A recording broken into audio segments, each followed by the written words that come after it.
This is a disaster recovery simulation program created and designed by Craig Jones and Sam Shrestha. When we were given this assignment for LSU's CSC 3380 class, we both agreed from the beginning that we wanted to create a program that could potentially have real-life implications and help people.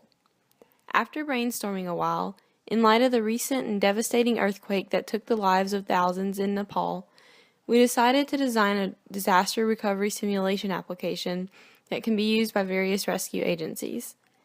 And since natural disasters are something that the entire world has in common, we were really excited to work on a program that could potentially help millions of people one day. Our disaster recovery simulation is written using C#, as well as the Simple Fast Multimedia Library, also known as SFML. SFML operates OpenGL for us, but is still a very low-level interface. Because of this, we had to implement a framework before we could begin work on the simulation proper. This framework we call the engine, and it controls the flow of the program, as well as many of the utilities behind the scenes for painting onto the windows and actually rendering the window itself. The window is divided into the display area on the left and the information pane on the right. So now let's jump in and see how the simulation is used. We're going to go ahead and load in some map data, which will produce a initial display for us to build upon. What it's doing is it's setting the difficulty of the terrain based on where streets are. So if there isn't a street, it is going to be very difficult. If there is a street, it won't be difficult. Difficulty defines how much energy it takes for the AI to do something like move or repair or provide aid. I'm also going to go ahead and paint on an area that maybe got hit by a tornado or something, and then I'm going to clear a debug area to show how quickly the AI will move when there's nothing going on. I also have a pure circle of each of the types at the bottom to show how the AI sort of interact with each different type. So we're going to go ahead and say that Baton Rouge has been damaged through some horrible accident, particularly in the downtown and LSU area, and maybe a little bit over, I guess that's east. LSU is clearly very valuable to us. That's what we're paying on now with the yellow. And then also a little bit of the residential areas, and then the debug circle. Oh, it's green actually.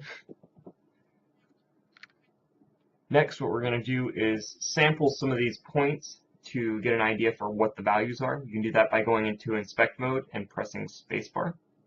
That will load some values at the bottom that are the average values within the white circle. So you can see that the perfect areas were set correctly, and then as we sort of move around the map, a variety of different values are set. This is going to provide a very dynamic environment for the AI to sort of work in. Now we're going to start placing spawn points after I clear up this area real quick. Spawn points are set by going to the inspect mode and then pressing S. This is where the AI will initially place the agents.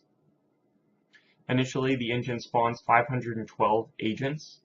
Our simulation has very simple AI protocols implemented.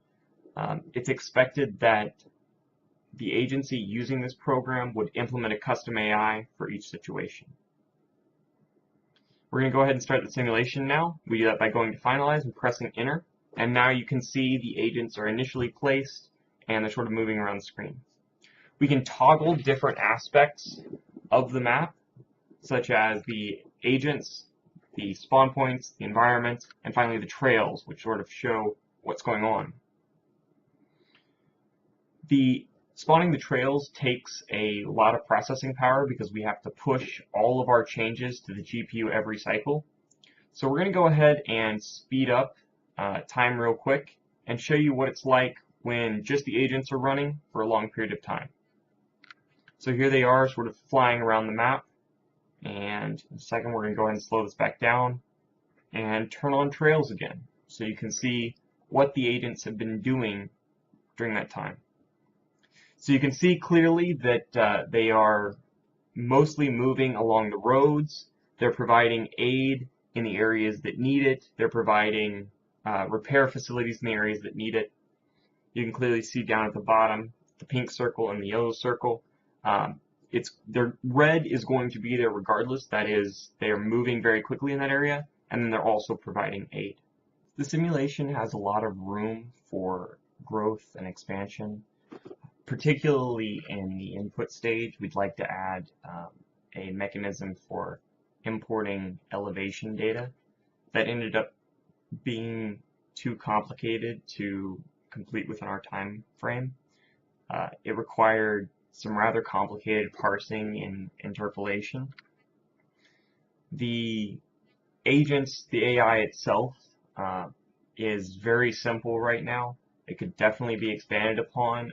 Right now it's sort of based upon a Monte Carlo simulation. Each cycle the AI has the option to move, repair, or provide aid. And it can do each of those options multiple times until it expends all the energy it has available that frame. And there's a little bit of randomness involved in which one it picks, but it's also based upon a value function.